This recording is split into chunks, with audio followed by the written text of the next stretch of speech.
తమ్నైల్లో video title చూసే ఉంటారు. ఇప్పుడు అమెరికాకు భారతదేశం గుర్తుకొచ్చిందా? మార్కో రూబియో ఎందుకు 4 రోజుల కోసం ఇండియాకు వచ్చాడు? ఇదే అమెరికా అధ్యక్షుడు డొనాల్డ్ ట్రంప్ ఇండియాను హెల్ హోల్ అన్నాడు. India is an dead economy అన్నాడు. ఇండియా కంటే పాకిస్తాన్ చాలా మేలు అన్నాడు. అసీం మునీర్ను పొగిడాడు. ఈ డెడ్ ఎకానమీలో ఏముంది? వెస్టర్న్ ఆర్టికల్స్ చూసుకుంటే Marco Rubio went to India for repair mode అని ఉంది. మే 26న జరగబోయే క్వాడ్ ఫారెన్ మినిస్టర్ మీటింగ్ కోసమే మార్కో రూబియో వచ్చాడు. క్వాడ్ మీటింగ్ సడన్ గా జరగడానికి కారణం ఏంటి అంటే, చైనా అమెరికాతో ఆర్థిక ఒప్పందాలేమీ చేసుకోవడం లేదు. యాక్చువల్లీ చైనా అమెరికాకు భయపడడం లేదు.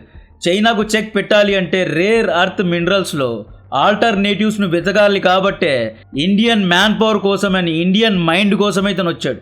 ఒక మంచి బిర్యానీలో సీక్రెట్ మసాలా లాంటిది రేర్ అర్త్ మినరల్స్ అంటే అరుదైన ఖనిజాలు. చైనా 1990s నుండి చైనా ఆర్థిక వ్యవస్థకు ఆర్కిటెక్ట్ అయిన డెన్ జియాపింగ్ మిడిల్ ఈస్ట్కు చమర్ ఎలాగో చైనాకు రేర్ అర్త్ అలాగా అని చెప్పి రేర్ అర్త్ మైనింగ్ వ్యాపారాలు స్టార్ట్ చేశాడు.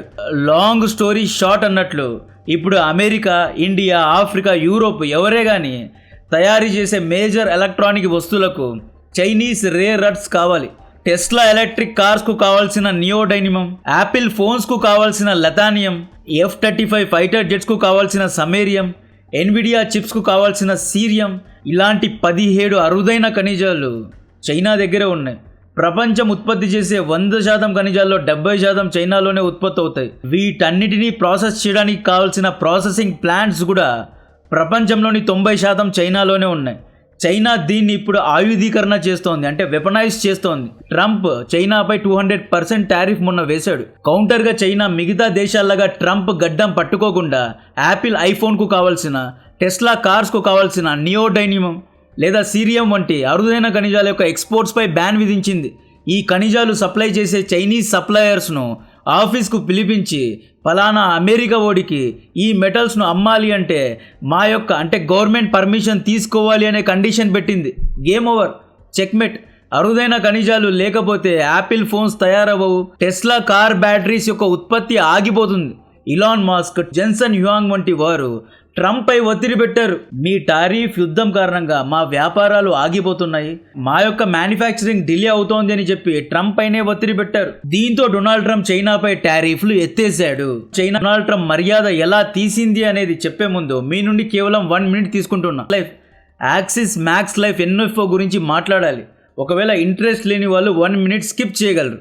ఇలాంటి కాంప్లికేటెడ్ జియోపాలిటిక్స్ ఇష్యూస్ గురించి ఎలాగైతే అప్డేటెడ్గా ఉన్నామో, ఫినాన్షియల్ ఆపర్చునిటీస్ గురించి కూడా చాలా అప్డేటెడ్గా ఉండాలి. చిన్న చిన్న అమౌంట్స్తో ఎలా పెట్టుబడులు పెట్టాలి, ఎలా డబ్బులు వేస్ట్ చేయకుండా సేవ్ చేసుకోవాలి అనే విషయాలపై కూడా అప్డేటెడ్గా ఉండాలి. పెట్టుబడి అంటే లక్షలు కోట్లు కాదు, చిన్న చిన్నగా లైక్ నెల 2000 ఇండియాలోని హైయెస్ట్ డివిడెండ్ కంపెనీస్లో పెట్టుబడి పెట్టే అవకాశాన్ని axis max life BSE dividend stability index fund NFO తీసుకొచ్చింది. దీని యొక్క last date May 31st. Link description లో కమెంట్ బాక్స్ లో ఇస్తున్నా. మన డబ్బులు నష్టపోతాయి అనే భయం ఉన్న వాళ్ళు క్యాపిటల్ గ్యారంటీడ్ స్కీమ్ లో పెట్టుబడి పెట్టవచ్చు. మార్కెట్ ఎంత వాలటైల్ గా ఉన్నా మీ క్యాపిటల్ ను సేఫ్ గా ఉంచుతుంది. ఈ NFO యొక్క NAV 10 rupees.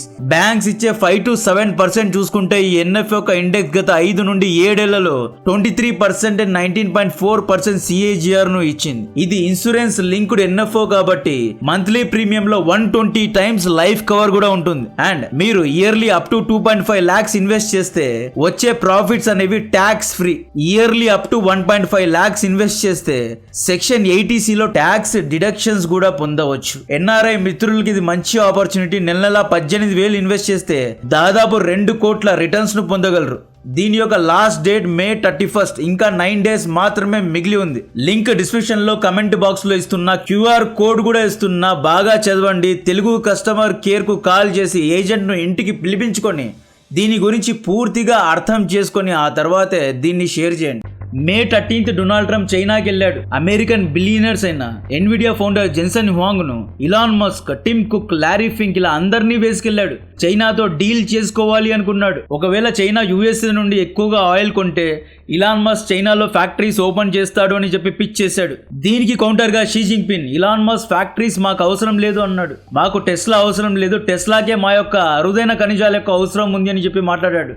USA soya beans ను గనుక చైనా కొంటే ఎన్విడియా చిప్స్ అమ్ముతాము అని చెప్పి పిచ్చేశాడు. దీనికి కౌంటర్ గా షీ జిన్పింగ్ ఏమన్నాడు అంటే, మాకు మీ యొక్క చిప్స్ అవసరం లేదు, మేమే స్వతహాగా తయారు చేసుకుంటాము అని సమాధానం ఇచ్చాడు. ఇరాన్ యుద్ధం ఒకవేళ చైనా ఆపితే యాపిల్ ఫోన్ ఫ్యాక్టరీస్ ఇండియాలో వియట్నాంలో షిఫ్ట్ చేసేది లేదు, చైనాలోనే ఉంచుకుంటాము అని చెప్పి పిచ్చేస్తే ఏమీ అవసరం లేదు, యాపిల్ ఫోన్స్ కు కావాల్సిన ఈట్రియం అనబడే అరుదైన ఖనిజం మా దగ్గరే ఉంది, యాపిల్ కంపెనీకే చైనా అవసరం ఉంది అన్నట్లు రూడ్ గా మాట్లాడాడు షీ జిన్పింగ్. అంతేకాకుండా డొనాల్డ్ ట్రంప్ పొగరు దించి పెద్ద పెద్ద డీల్స్ లో ఎంఓయూస్ లో సైన్ చేయకుండానే ట్రంప్ ను మర్యాదగా సాగనంపారు. డొనాల్డ్ ట్రంప్ విజిట్ తర్వాత వ్లాదిమిర్ పుతిన్ చైనాకి వెళ్ళాడు. పుతిన్ ను సగర్వంగా ఆహ్వానించారు. రష్యాతో ఎంఓయూస్ పెద్ద పెద్ద డీల్స్ లో సైన్ చేసుకుంది చైనా. దీంతో అమెరికాకు అర్థమైన విషయం ఏంటి అంటే, చైనాకు అమెరికా కంటే రష్యా యొక్క అవసరమే ఎక్కువ అనే విషయం అర్థమైంది. ఆ తర్వాత అమెరికా గ్రహించిన విషయం ఏంటి అంటే, రేర్ ఎర్త్ మినరల్స్ ను ఉత్పత్తి చేయడానికి ఆల్టర్నేటివ్స్ ను వెతుక్కోవాలి, చైనా పైనే ఆధారపడితే చైనా దీన్ని ఆయుధీకరణ చేస్తుంది అని చెప్పి గ్రహించి ఇండియాకు వచ్చాడు మార్కో రూబియో. మే 26 క్వాడ్ మీటింగ్ లో India, Japan, US and Australia ఈ 4 దేశాలు కలిసి అరుదైన ఖనిజాల ఉత్పత్తి గురించి డిస్కస్ చేయనున్నారు. ఆస్ట్రేలియా దగ్గర మైన్స్ ఉన్నాయి, పెద్ద మొత్తంలో అరుదైన ఖనిజాలు ఆస్ట్రేలియాలోనే ఉన్నాయి. బట్ ఆస్ట్రేలియా దగ్గర ప్రాసెసింగ్ యూనిట్స్ లేవు, చీప్ లేబర్ లేదు. చైనాలో ప్రాసెసింగ్ జరుగుతూ ఉంటుంది. ఇంకా సింపుల్ గా చెప్పాలి అంటే, కాపర్ లేదా నియోడైమియం ను ఆస్ట్రేలియా భూమి నుండి తీస్తారు, ఈ రా రాక్ ను చైనాకు పంపుతారు, చైనా దీన్ని ప్రాసెస్ చేస్తోంది. ఇప్పుడు క్వాడ్ చేయబోయే పని ఏంటి అంటే, ఈ ఆస్ట్రేలియన్ రా రాక్స్ ను చైనాకు బదులు ఇండియాకు పంపుతారు అన్నమాట.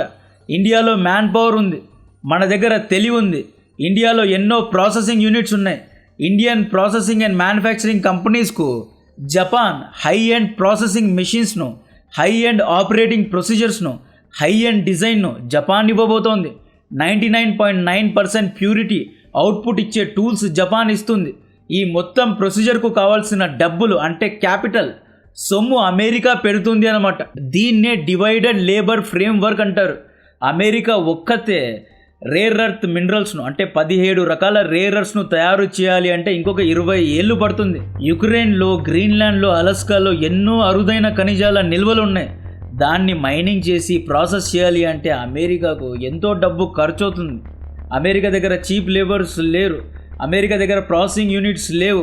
అమెరికా ఒక రేర్ ఎర్త్ మైనింగ్ చేయాలి అన్నా, ప్రాసెసింగ్ యూనిట్ పెట్టాలి అన్నా ఎన్నో పర్మిషన్స్ తీసుకోవాలి. లెఫ్ట్ లిబరల్స్, హ్యూమన్ రైట్ యాక్టివిస్టులు, పర్యావరణ ప్రేమికులు ఇలా ఎంతోమంది అమెరికాలో కూడా ఉన్నారు. అమెరికా ఈ మైనింగ్ వర్క్ను, ఈ లేబర్ వర్క్ను డివైడ్ చేస్తోంది అన్నమాట. జపాన్ మిషనరీ ఇస్తోంది, అమెరికా డబ్బులు పెడుతోంది. ఆస్ట్రేలియా, ఇండియాలో రేర్ ఎర్త్ నిల్వలు ఉన్నాయి, ఇండియా వీటిని ప్రాసెస్ చేస్తోంది. ఈ విధంగా ఇండియాలో పెట్టుబడులు పెరుగుతాయి. ఒక 5-10 ఇయర్స్ తర్వాత క్వాడ్ గనుక 15 రకాల రేర్ ఎర్త్ మినరల్స్ ను తయారు చేసుకుంది అనుకోండి, ఆ తర్వాత చైనా వెపనైజ్ చేయడానికి లేదు. లాస్ట్ ఇయర్ క్యాన్సిల్ అయింది, ఈ ఇయర్ క్వాడ్ మీటింగ్ పెట్టారు. యాక్చువల్లీ ఇండియా అమెరికాకు స్ట్రాటజిక్ పార్ట్నర్ అయినా డొనాల్డ్ ట్రంప్ ఫారెన్ పాలసీ మొత్తాన్ని చేంజ్ చేశాడు, పాకిస్తాన్ తో ఎంగేజ్ అయ్యాడు. ఇండియా అండ్ అమెరికా మధ్య సంబంధాలు తెగిపోవడానికి గల కారణం ఏంటి అంటే, జనవరి 2025 లో డొనాల్డ్ ట్రంప్ ప్రెసిడెంట్ అయ్యాడు. ఫిబ్రవరిలో మోడీ గారు అమెరికాకి వెళ్లారు. Make America great again, make India great again అన్నట్లు మగా మిగా అనే స్లోగన్స్ అన్ని వినబడ్డాయి. డొనాల్డ్ ట్రంప్ రష్యాతో క్లోజ్ గా ఉన్నాడు కాబట్టి ఇండియా రష్యాతో ఆయిల్ కొనడాన్ని డొనాల్డ్ ట్రంప్ ఆహ్వానిస్తాడు అన్నట్లు ఇండియా భావించింది. డొనాల్డ్ ట్రంప్ ఆధ్వర్యంలో అమెరికా ఎన్నో పెట్టుబడులు ఇండియాలో పెడుతుంది అన్నట్లు కూడా మనం భావించాం. కట్ చేస్తే ఏప్రిల్ 2025 మేక్ అమెరికా గ్రేట్ అగైన్లో భాగంగా అమెరికన్ ఇంట్రెస్ట్ను దృష్టిలో పెట్టుకొని తమ యొక్క ట్రేడ్ డెఫిసిట్ను, అమెరికా యొక్క $39 ట్రిలియన్ అప్పులను తీర్చడానికి టారిఫ్ యుద్ధాన్ని స్టార్ట్ చేశాడు డొనాల్డ్ ట్రంప్. ఆ తర్వాత మేలో ఆపరేషన్ సింధూర్ అనే యుద్ధం స్టార్ట్ అయింది. 4 రోజుల యుద్ధం తర్వాత డొనాల్డ్ ట్రంప్ ఈ యుద్ధాన్ని నేనే ఆపాను అని చెప్పి నోబెల్ శాంతి పురస్కారం కోసం మొత్తం క్రెడిట్ తీసుకున్నాడు. అయితే ఇండియా డొనాల్డ్ ట్రంప్ యుద్ధాన్ని ఆపలేదు అని చెప్పి బాహాటంగానే ప్రకటించింది. దీంతో డొనాల్డ్ ట్రంప్ కోపంతో పాకిస్తాన్తో ఎంగేజ్ అయ్యాడు. ఈ గ్యాప్లోనే డొనాల్డ్ ట్రంప్ కొడుకులు పాకిస్తాన్తో క్రిప్టో వ్యాపారాన్ని స్టార్ట్ చేశారు. కాబట్టి ఆసిమ్ మునీర్ను పొగడడం, బాహటంగానే ఇంటర్నేషనల్ మీడియా ముందు ఇండియా యుద్ధంలో ఓడిపోయింది, ఇండియా యొక్క 7 ఫైటర్ జెట్స్ కూలిపోయాయి, మోదీ అలా మోదీ ఇలా అని చెప్పి ఇండియాను ఓపెన్గా క్రిటిసైజ్ చేయడం మొదలుపెట్టాడు డొనాల్డ్ ట్రంప్. ఆ తర్వాత ఆగస్టు 2025లో ఇండియాపై 50% సెకండరీ టారిఫ్ వేశారు. ఎందుకంటే రష్యా నుండి ఇండియా క్రూడ్ ఆయిల్ను కొంటోంది అని చెప్పి మనల్నే టార్గెట్ చేశారు. ఫిబ్రవరి 2026లో ఇరాన్ యుద్ధం స్టార్ట్ అయింది. భారత ఆర్థిక వ్యవస్థ చాలా దిగజారే పరిస్థితి. ఇండియన్ రూపీ ఫాల్ అవుతూ వస్తోంది. బికాజ్ మనం ప్రపంచంలోని 80% క్రూడ్ ఆయిల్ని ఇంపోర్ట్ చేసుకుంటాం. ఆయిల్ కొనాలి అంటే డాలర్స్ కావాలి. ఈ ఆయిల్ కొనడానికి 2 నెలల్లో $40 బిలియన్ ఖర్చు పెట్టాం. $710 బిలియన్ ఉన్న మన ఫారెక్స్ రిజర్వ్ $650 బిలియన్ కు తగ్గిపోయింది అనమాట. ఆ తర్వాత అమెరికా రష్యా నుండి ఆయిల్ కొనుక్కోవచ్చు అని చెప్పి 2 మంత్స్ వరకు మనకి వేవ్ ఆఫ్ ఇచ్చింది. ఈ విధంగా ఇండియా అమెరికా మధ్య సంబంధాలు పూర్తిగా తెగిపోయాయి. ఈ గ్యాప్లోనే May 13th డొనాల్డ్ ట్రంప్ ఏమనుకున్నాడు, చైనాతో ఎంగేజ్ అవుదాము, చైనా యొక్క మార్కెట్ను క్యాప్చర్ చేసుకుందాము అని వెళ్ళాడు. ఎన్విడియా కంపెనీ ఉంది కదా, ఎన్విడియా కంపెనీ యొక్క మార్కెట్ క్యాప్ $4 ట్రిలియన్ ఉంటుందండి. ఎన్విడియా కంపెనీ చైనాలో చిప్స్ అమ్మితే $50 బిలియన్ వ్యాపారం చేయొచ్చు. And Larry Fink, BlackRock, Goldman Sachs వంటి కంపెనీస్ కూడా, వీరి యొక్క ఫౌండర్స్ కూడా డొనాల్డ్ ట్రంప్ తో పాటు చైనాకి వెళ్ళారు. వీరెందుకు వెళ్ళారు అంటే China visa and master pay ఈ యొక్క బిజినెస్ యొక్క మార్కెట్ను ఓపెన్ చేయాలని చెప్పి, చైనాలో వ్యాపారాలు చేయాలని చెప్పి వీళ్ళందరూ వెళ్ళారు. అయితే షీ జిన్పింగ్ అమెరికా వ్యాపారస్తులను ఆహ్వానించలేదు, చైనీస్ మార్కెట్స్ను ఓపెన్ చేయలేదు. కాబట్టే వీళ్ళు ఫైనలీ తెలుసుకున్న విషయం, సౌత్ ఏషియాలో ముఖ్యంగా ఏషియాలో ఇండియాతో మనం ఎంగేజ్ అవ్వాలి, క్వాడ్ను రీఓపెన్ చేయాలి, స్ట్రాటజిక్గా ఇండియాతో టైస్ పెట్టుకోవాలి, అందరితో కొట్లాడితే మంచిది కాదు అని చెప్పి మార్కో రూబియో 4 days కోసం ఇండియాకు వచ్చాడు. ఇండియా అమెరికా రిలేషన్ను రిపేర్ చేయడానికి మార్కో రూబియో 4 days కోసం వచ్చారు. దీని గురించిన మరిన్ని డీటెయిల్స్ ఇస్తూనే ఉంటా. కాంటెంట్ నచ్చితే వీడియోను లైక్ చేయండి, ఛానల్ను సబ్స్క్రైబ్ చేసి అందరికీ షేర్ చేయండి. జై హింద్. ఇంతకు ముందు చెప్పినట్లు యాక్సిస్ మ్యాక్స్ లైఫ్ చాలా మంచి ఆపర్చునిటీను ఎన్ఎఫ్ఓను తీసుకొచ్చింది. దీని యొక్క లాస్ట్ డేట్ May 31. ఇంకా 9 days మాత్రమే మిగిలి ఉంది. Telugu customer care agent facilities కూడా ఉంది. QR కోడ్ ఇస్తున్నా, స్కాన్ చేసి అన్ని వివరాలను తెలుసుకోగలరు.